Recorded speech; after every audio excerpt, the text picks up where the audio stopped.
একজন লেখককে এই প্রশ্নটা করা উচিত নয় যে আপনার বই কত কপি বিক্রি হয়েছে। একজন লেখককে এই প্রশ্ন করা উচিত নয় যে বই বিক্রি করে জীবন চলে কিনা। এগুলো দেখতে শুনতে শিষ্টাচার বহির্ভূত মনে হয়, কিন্তু আমরা এমন একটা পৃথিবীতে বসবাস করি যখন আমরা আসলে এই জিনিসটার দিকেই ঝোঁকটা অনেক বেশি চলে যায় আমাদের। কারণ আজকের এই দুনিয়াতে কেউ লিখে জীবনযাপন করছেন সেটা আমাদের কাছে একটা অমীয় শক্তি মনে হয়। কারণ মানুষ বই পড়ে কিনা সেটা নিয়ে আমাদের যথেষ্ট সন্দেহ। মানুষ একটা বই পড়ে ফেসবুক, আমরা এরকম কথাবার্তা শুনি। মানুষ মোবাইলে পড়ে এবং যা পড়ে তা আসলে মানুষকে বেঁচে থাকার জন্য আসলে সেই জ্ঞানটুকু দেয় কিনা সেটা নিয়েও বিজ্ঞমহলে অনেক ধরনের আলোচনা সমালোচনা আছে। আমরা আমাদের সন্তানদেরকে যা দেখিয়ে বড় করছি, যা শুনিয়ে বড় করছি, সেখানে পড়াশোনার ব্যাপারগুলো খুবই এখন বিশেষ করে বইয়ের সাথে কানেকশনটা অনেক কম। তো সেখানে আপনি এমন একটা জায়গাতে ব্যারেন ফিল বলবো আমি, অনুর্বর একটা জায়গাতে আপনি আপনার মতো করে বিচারণ করে যাচ্ছেন। কতটুকু সচ্ছলতায় বিচারণ করতে পারছেন? আমার কাছে মনে হয় যে আমি বাংলাদেশে বই লিখে যেই টাকা আর্ন করি সেটা মোটামুটি সচ্ছল জীবনযাপনের জন্য যথেষ্ট, এটা আমার মনে হয়। বাট এখানে একটা অন্য একটা ব্যাপার আছে, সেটা হচ্ছে ধরেন আমি তর্কের খাতিরে ধরে নিচ্ছি যে আমি এই মুহূর্তে তর্কের খাতিরে বা উদাহরণ হিসেবে ধরে নিচ্ছি যে আমি এই মুহূর্তে বা গত 10 বছর বা 7 বছর ধরে মানে কনস্ট্যান্টলি ধরেন এখন একটা বই ধরেন হঠাৎ করে ভাইরাল হয়ে গেল, সেটা আবার পরের বছর নাই, বা 1-2 বছর হলো পরের বছর নেই, বাট গত 15 বছর বা 14 বছর ধরে কন্টিনিউসলি আমি একটা সাস্টেনেবল জায়গা ধরে রেখেছি, যেটা খুব গুরুত্বপূর্ণ যে আপনি সাস্টেনেবলভাবে বছরের পর বছর পাঠক ধরে রেখেছেন এবং পাঠক ইনক্রিজ হচ্ছে, কখনো কমেনি। হ্যাঁ, আমার হয়তো ওই ভাইরাল হয়ে 1 লাখ কপি বই কোনো বিক্রি হয়নি, কিন্তু সাস্টেনেবল মানে পাঠক পড়ে যায়নি। তো সেই জায়গা থেকে আমি বলি, ধরেন যদি আমি ধরে নিই যে ওই অর্থে যে আমি গত 10 বছর বা 8 বছর ধরে বাংলা ভাষার বা বাংলাদেশের সবচেয়ে জনপ্রিয় লেখক, কথার কথা আমি বলছি এক্সাম্পল হিসেবে, বেস্ট সেলার।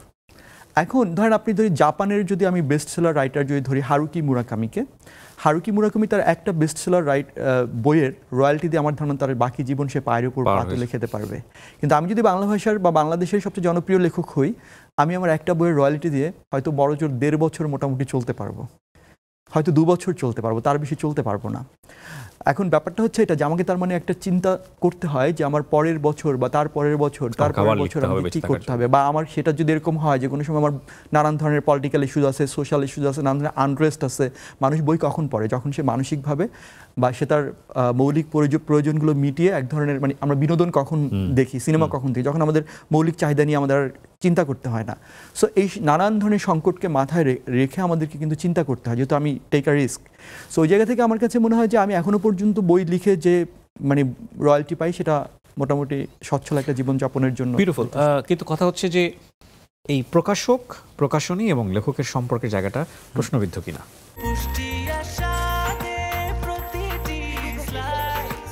ব্রেকফাস্ট, টিফিন কিংবা স্ন্যাক টাইমে মজাদার আয়োজন মানে অল টাইম ব্রেড। আমি আপনাকে একটা উদাহরণ দিই, সেটা হচ্ছে বাংলাদেশে আপনি বইমেলায় যদি যান, আপনি দেখবেন যে বেস্ট সেলার রাইটার বলতে আমরা আসলে কি বুঝি। আমরা হয়তো ধরেন কোনো একটা প্রকাশনীর 300 কপি বই বিক্রি হয়েছে বা 500 কপি বই বিক্রি হয়েছে, আমরা হয়তো সেই প্রকাশক বলছেন যে উনি বেস্ট সেলার, সেটা নিয়ে কোনো সমস্যা নেই। কিন্তু প্রশ্নটা হচ্ছে যে এই সময়ে এসে আপনি খেয়াল করে দেখবেন যে দ্রব্যমূল্যের যে ঊর্ধ্বগতি, বইকে আমরা এক ধরনের মানুষ খুবই স্নবিশ, যারা খুবই ক্লাসিক্যালভাবে নিজেদের, তারা বইকে প্রোডাক্ট হিসেবে চিন্তা করতে চান না।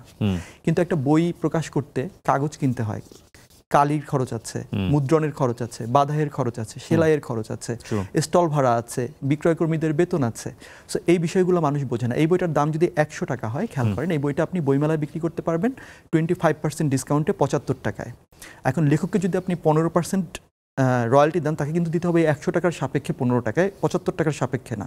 তার মানে তাকে যদি প্রকাশকের এন্ড থেকে চিন্তা করেন তাহলে 15 টাকা, তাহলে থাকে হচ্ছে তার কাছে 60 টাকা। এই 60 টাকা কিন্তু 60 টাকা না, কারণ সে বইমেলার পরে তাকে এই বইগুলো ধরেন রকমারিতে দিতে হলে তাকে হয়তো 50% ডিসকাউন্ট দিতে হয়, বা সে যদি বাংলাদেশের প্রত্যন্ত গ্রামের যে আউটলেটগুলো আছে সেখানে দিলে তার 50% দিতে হয়। তার মানে তার 50% লেখককে দিতে হচ্ছে 15 টাকা, তার মানে 30% দিতে হচ্ছে লেখককে। বাকি সেই 25 টাকায় বা 35 টাকায় তাকে কিন্তু কি করতে হচ্ছে, এই পুরো বইয়ের যে প্রকাশনা, এই স্টল ভাড়া, গুদামে বই রাখা, এগুলো সব তাকে করতে হচ্ছে। এখন আমরা হচ্ছে কি, আমরা ওই সিনারিওর ভেতরে না গিয়ে বাইরে বসে দেখে ভাবি যে ব্যাপারটা আসলে কি, লেখকরা আসলে রয়্যালটি পাচ্ছে না।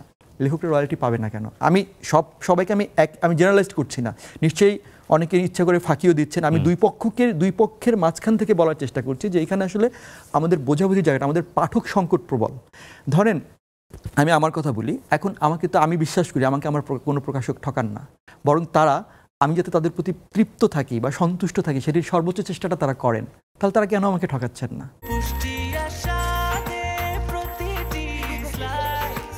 ব্রেকফাস্ট, টিফিন কিংবা স্ন্যাক টাইমে মজাদার আয়োজন মানে অল টাইম ব্রেড। আপনার মতটা বুঝতে পারছেন? তারা আমাকে তারা চান যে হ্যাঁ আমি তাদের কাছেই থাকি। সেটি কেন করছেন? তারা বুঝতে পারছেন যে আমার একটা বড় পাঠক শ্রেণী আছে। এখন ব্যাপারটা হচ্ছে তাহলে কোন প্রকাশক ঠকাবেন বা ঠকাচ্ছেন কিনা, বা তিনি ঠকালে সেটার পেছনে কারণটা কি, সেটা আমাদের ভাবতে হবে। আমার মনে হয় যে আমাদের এই সংকটের মূল জায়গাটা হচ্ছে, আমি আবারও বলছি, আমি কাউকে দায় মুক্তি দিচ্ছি না বা কাউকে দোষী করছি না, কিন্তু আমি বাস্তবতাটা বলার চেষ্টা করছি। আমার কাছে মনে হয় যে যদি কোনো লেখকের বই বিক্রি হয়, তার সম্ভাবনা তৈরি হয়, যে কোনো প্রকাশক তাকে আগলে রাখার চেষ্টা করেন, কারণ তিনি চান যেটা আমার একটা সোনার ডিম পাড়া হাঁস, আমি তাকে কেন ছুটে যেতে দেবো। এখন অনেক লেখকদেরও হয়তো কষ্ট আছে বা অনেক প্রকাশক হয়তো, সবাইকে কিন্তু একই কাতারে মাপা যাবে না, সেটাও সত্যি। কেউ হয়তো ইচ্ছা করেও করেন বা তার অভ্যাসই ওরকম, এটাও হতে পারে। হ্যাঁ, কিন্তু বাস্তবতা হচ্ছে আমাদের দেশে পাঠক আসলে আশঙ্কাজনক রকম কম। এরকম একটা বাস্তবতায় আসলে লেখকদেরকে, ধরেন একটা লেখক যদি 200 টাকার বইয়ের যদি ধরেন আপনার 500 কপি বই বিক্রি হয়, সে কত টাকা রয়্যালটি পায়? 7,000 টাকা, 8,000 টাকা, 10,000 টাকা। সেটা আসলে কেউ গাপ করে দিয়ে তার কি লাভ আমি জানি না। আবার এরকম কিন্তু প্র্যাকটিসটা আসলে এরকম হওয়া উচিত, স্বচ্ছতার সাথে থাকা উচিত, সেটাই আমি বিশ্বাস করি।